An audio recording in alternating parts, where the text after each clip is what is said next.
अस्सलाम वालेकुम जी, मेरा नाम है फजानुल हसन और मेरा ताल्लुक है फ्यूचर कंसल्टेंट एंड प्रॉपर्टीज से। आज ही हमारे साथ मौजूद हैं जो किसी तारुफ के मोहताज नहीं हैं, मोहम्मद रिजवान सरवर साहब, जो कि अल कबीर डेवलपर्स के ब्रांड एम्बेसडर भी हैं। इनके साथ कुछ डिस्कशंस करते हैं। अस्सलाम वालेकुम सर, कैसे हैं आप? ठीक हैं? फरहान, आप कैसे? ठीक है अल्हम्दुलिल्लाह सर। सर सबसे पहले तो आपका जो एक शो है प्रॉपर्टी के रिलेटेड, जो न्यूज़ वन के ऊपर हर मतलब डेली जो है वो नशर होता है, उसको हम लोग बड़े एहतमाम के साथ हम लोग वो देखते हैं, बल्कि बहुत अवाम है जो उसको देखती है। तो उसके अंदर मेरा आपसे एक क्वेश्चन ये था कि हम लोगों ने सुना था कि जब इलेक्शंस हो जाएंगे तब जो है प्रॉपर्टी में काफ़ी अच्छा एक बूम आएगा।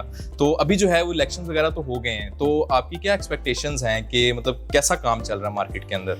देखिए फैजान, इस तरह होता है कि जब भी इलेक्शंस करीब हो ना, मुल्क में डिस्टेबिलिटी हो, तो एक्सपेक्ट यही किया जाता है कि स्टेबिलिटी आएगी तो बेहतरी आएगी। बिल्कुल। लेकिन जब बेहतरी आने का भी एक वक्त होता है, अभी क्योंकि अभी इलेक्शंस खत्म हुए हैं, अभी गवर्नमेंट बनी है, अभी इदारों में ब्यूरोक्रेसी हमारी जो है वो अपनी जगहों पर जा रही है, अभी स्टेबिलिटी आ रही है, अभी ये प्रोसेस चल रहा है। ठीक है। तो अभी स्टेबिलिटी आने में कुछ 6 माह लगते होते हैं जब भी ऐसा कोई प्रोसेस हो।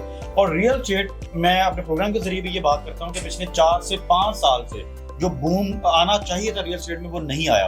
और इंशाल्लाह हम बड़े उम्मीद हैं। और मैं आपको रियलिस्टिक अप्रोच अपनी बताऊं, मुझे यकीन था इस वाले से कि इलेक्शंस के कम से कम 6 से 8 महीने के बाद इसके असरात नजर आएंगे रियल एस्टेट पे। ठीक है। सो इंशाल्लाह आने वाले वक्त में पर उम्मीद रहें। और आपके देखने वालों को खास तौर पे मैं कहूंगा कि ये बाइंग टाइम है, क्योंकि अभी भी आपने देखा होगा कि डेवलपर्स इंक्लूडिंग अल कबीर डेवलपर्स अभी प्राइसेस बहुत ज्यादा इंक्रीज नहीं की, अभी भी प्राइसेस बहुत इकोनॉमिकल हैं। और वैसे ही पाकिस्तान की जो मार्केट है ये रियल एस्टेट के पॉइंट ऑफ व्यू से बहुत इकोनॉमिकल है, तो अल कबीर ने तो प्राइसेस बढ़ाई ही नहीं, लिहाजा ये बाइंग टाइम है। अगले 6 से 8 महीने के बाद आपको मेजर चेंजेस नजर आएंगे इंशाल्लाह।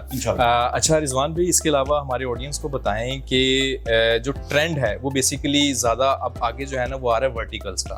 तो मतलब जो क्लाइंट है, जो हमारे इन्वेस्टर्स हैं, वो ज्यादातर इन्वेस्टमेंट करना चाह रहे हैं वर्टिकल प्रोजेक्ट्स के अंदर, हाई राइज के अंदर। वो चाह रहे हैं कि अपार्टमेंट्स में करें, और जो रुझान है प्लॉट्स का वो थोड़ा कम होता जा रहा है। इसके पीछे आप क्या मतलब आपकी क्या एक्सपेक्टेशंस हैं, आपकी क्या राय है?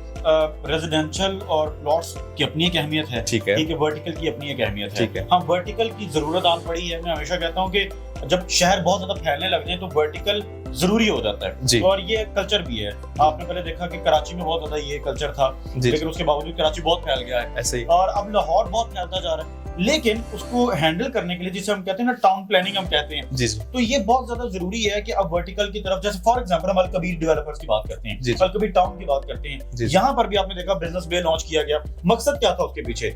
जो वक्त की जरूरत होता है, जो मुल्क की जरूरत होता है, अल कबीर डेवलपर्स ने हमेशा वो काम किया है ऐसे। ये बिजनेस बे जो लॉन्च किया, आपके सवाल से मुझे याद आया कि यहाँ पर सिर्फ वर्टिकल लिविंग की तरफ हम जा रहे हैं, ठीक है, क्योंकि यहाँ प्लॉट्स तो पहले मौजूद हैं, घर मौजूद हैं। वर्टिकल से होता ये है कि खास तौर पे ओवरसीज जो हैं वो बड़ा सिक्योर फील करते हैं, क्योंकि उन्होंने अगर पाकिस्तान में मौजूद नहीं है तो उनकी जो कार पार्किंग उनको मिल जाती है सिक्योर, उनकी मेंटेनेंस हो रही होती है घर की, फिर सिक्योर होता है, कुछ सामान पड़ा हुआ है। तो ये तमाम तर चीजें, ये वो एस्पेक्ट्स हैं जो रियलिस्टिक हैं, ये रियलिस्टिक अप्रोच होती है। बिल्कुल। और इसके साथ साथ आप ये भी देखें कि अब वर्टिकल में लोगों को रिटर्न बहुत अच्छा आता है। जब अपार्टमेंट्स की हम बात करें तो ये वो बात नहीं रही कि अपार्टमेंट आपने ले लिया तो फ्लैट हो गया, जैसे पहले फ्लैट सिस्टम होता था। अब अपार्टमेंट में, उस बिल्डिंग में आपको सारी अमेनिटीज दी जाती हैं। उस बिल्डिंग में आपके बच्चों के लिए किड्स प्ले एरिया होता है, आपके लिए रूफटॉप गार्डन्स होते हैं, ठीक है ना। उस बिल्डिंग में आपको जिम मिल जाता है, वहीं पर आपको मस्जिद मिल जाती है, फिर फीमेल्स के लिए जिम्स होते हैं, मेल्स के लिए जिम्स होते हैं, यानी कि आपको बिल्डिंग से बाहर जाने की जरूरत नहीं पड़ती। तो मैं ये समझता हूँ कि ये वक्त की जरूरत है, और जो बिल्डर्स इस पे काम वाकईतन करना चाहते हैं उनको सपोर्ट करना चाहिए। बिल्कुल सर। अच्छा सर, इसके अलावा मुझे एक और चीज़ बताएं कि ये जो अल हादी एसोसिएट्स का एक प्रोजेक्ट आया है अल कबीर टाउन फेज 2 के अंदर, अरेबियन मॉल के नाम से, इसके हवाले से आप कुछ पैगाम देना चाहें? देखें, इसका पैगाम और इसकी तरफ से मैं रिकमेंडेशन बल्कि दूंगा। उसकी एक बहुत बड़ी वजह है, उसकी बड़ी वजह ये है कि main Raiwan road lake city के ऑपोजिट, और यूजुअली होता क्या है जब इस तरह के प्रोजेक्ट्स लॉन्च होते हैं ना किसी भी सोसाइटी में, तो कोई साइड पर कॉर्नर पे जाके से कहते हैं नुक्कड़ ला दिया जाता है, वहां जाके बिल्डिंग्स बनाई जाती हैं। ये हब में है, एंटर होते हैं मेन बुलेवार्ड के ऊपर, ये आपको बिजनेस बे मिलता है। इसका पहला प्रोजेक्ट मॉल ऑफ अरेबिया जो अल-हादी ने लॉन्च किया, ठीक है। अब उसका फायदा क्या है? उसका फायदा ये है कि ये एक ही जो बिल्डिंग है इसके अंदर आपको मॉल भी मिल रहे हैं, पहले 3 फ्लोर्स कमर्शियल शॉप्स हैं जहाँ पर बड़े ब्रांड्स जिनकी जरूरत थी अल कबीर टाउन में, वो ब्रांड्स इंशाल्लाह यहाँ पर आएंगे। डिफरेंट कॉफी शॉप जो होती हैं या फूड चेन्स हम कह लें, वो यहाँ पर आएंगी। ये तो कमर्शियल को इन्होंने कवर कर दिया। जब उसके ऊपर हम अपार्टमेंट्स की बात करें तो इंतहाई लो कॉस्ट मतलब कि मैंने बल्कि जब काशिफ साहब से बात की, जो इसके सीईओ हैं, मैंने उनसे ये बात की कि ये अफोर्ड कैसे करेंगे आप। उन्होंने कहा यार रमजान ऑफर है, ईद है, तो हम अपने हिस्सा डालना चाहते हैं। तो मैं ये समझता हूँ कि ये काविश है।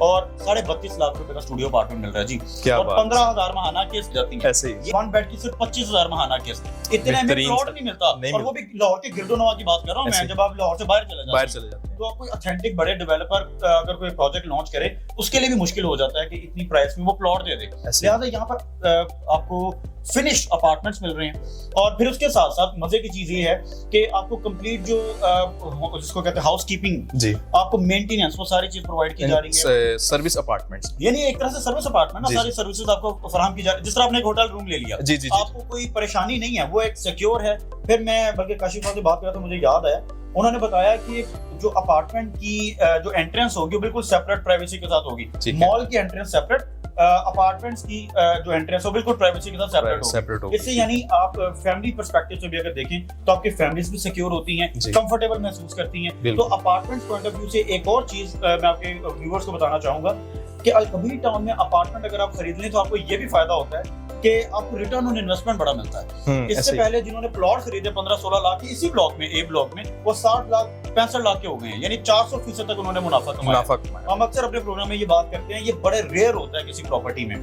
सो अगर अपार्टमेंट 32 लाख रुपया का जो मिल रहा है इसी टाउन में, तो वो आप एक्सपेक्ट करते हैं कि 4 साल के बाद वो 400% भी नहीं देगा, जो कि ऑलरेडी पहले आपको प्रॉफिट दे चुका है। सो ये एक सिक्योर इन्वेस्टमेंट है, रिटर्न ऑन इन्वेस्टमेंट के हवाले से भी। और मजे की बात ये है कि ऑन रिकॉर्ड जो काशिफ साहब ने कहा कि अगर आपको लगता है कि यार प्रॉपर्टी बाद में रीसेल करने की जरूरत पड़ गई है, बाहर बैठे हैं मुल्क से, मजबूरी आन पड़ी है, 15 दिन के नोटिस पे अल-हादी एसोसिएट उसको बाय बैक करने को भी तैयार है। क्या बात है। सो ये वो चीजें होती हैं जो सिर्फ वही ऑफर कर सकता है जिन्होंने काम करना हो, जिनकी वर्क हो, जिनको पता हो कि हम डिलीवर करेंगे, इसकी इस प्रोडक्ट की वैल्यू बढ़ेगी, इसकी एप्रिसिएशन होगी, इसके बायर होंगे मार्केट में, वो ये दावे करता है ना। बिल्कुल। और वरना तो आपने जब डिलीवर ना करना हो तो बंदा कहता है बस दो और निकलो, ठीक है ना। तो ये अल-हादी का मुझे एक, मैं खुद भी सेटिस्फाइड इसलिए हूँ कि इससे पहले ये 4 हायरर्स भी डिलीवर कर चुके हैं, प्रोफाइल भी अच्छा है, तो हम पर उम्मीद है जी।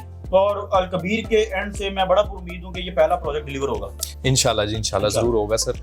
सर लास्ट में फ्यूचर कंसल्टेंट के प्लेटफॉर्म से आप कोई हमारी तरफ से कोई इनको, हमारे ऑडियंस को पैगाम देना चाहिए? जी, मैं आपकी प्लेटफॉर्म की तरफ से खास तौर पे आपके व्यूअर्स को कहूँगा कि आप आंखें बंद करके इन्वेस्टमेंट करें इनके साथ, क्योंकि ये यहाँ बैठे क्यों हैं, क्या आपको फेयर बात बताई जाए। इन्होंने कोई आपको अपनी एंड से नहीं बताया कि मॉल ऑफ अरेबिया में जो चीजें नहीं है वो भी नहीं बताई आपको, जो है वो बताना चाहे तभी मैं भी हाजिर हूँ आपके सामने।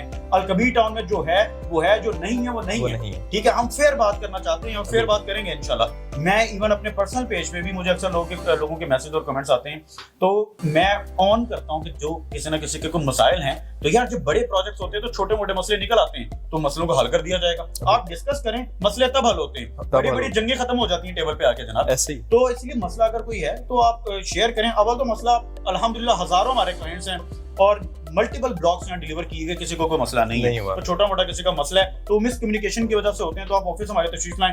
आपके कभी डेवलपर्स के हवाले से भी मसले हल होंगे। और मॉल ऑफ अरेबिया के हवाले से मैं कहूंगा कि फ्यूचर कंसल्टेंट्स के पास आप जाएं और इनके साथ डील करें फेयर, जिस तरह हम डील करना चाहते हैं उसी तरह ये डील करेंगे। और जो चीज मैं आपसे दरखास्त भी करूंगा, जो जिस चीज में आप कंफर्टेबल हैं वही चीज आप बताएं, जिसमें आपको कंफर्म है कि यार ये चीज डिलीवर होगी, वही बताएं। और इंशाल्लाह मुझे बड़ा मैं उम्मीद रखता हूं कि जिस तरह लोग पहले आप पे ट्रस्ट करते हैं, आप पे उनका ये ट्रस्ट बढ़ता जाए इंशाल्लाह सर, इंशाल्लाह। रिजवान भाई आपका बहुत शुक्रिया, आपने अपना कीमती टाइम निकाल कर हमें थोड़ा सा अपना टाइम दिया।